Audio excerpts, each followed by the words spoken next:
గాజు ఉంటుంది. చిన్న రాయి వేసినా వెంటనే పగిలిపోతుంది.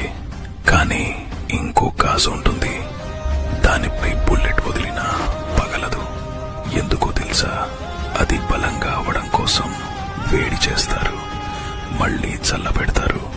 అలా వేడి చల్లదనం అనే పరీక్షల్లో అత్యంత బలంగా మారుతుంది. అందుకే దానిని బుల్లెట్ కూడా దెబ్బతీయలేదు. అలాగే దేవుడు కూడా నిన్ను దృఢంగా తయారు చేయడానికి కొన్నిసార్లు గౌరవం, కొన్నిసార్లు అవమానం, కొంత బాధ, కాస్త సంతోషం, ఇలాంటి పరిస్థితిని దేవుడు నిన్ను పరీక్షింపచేసి నిన్ను ఎంతో శక్తివంతంగా తయారు చేయడానికి, నిన్ను గెలిపించడం కోసం మాత్రమే ఈ కష్టాలను పంపుతాడు.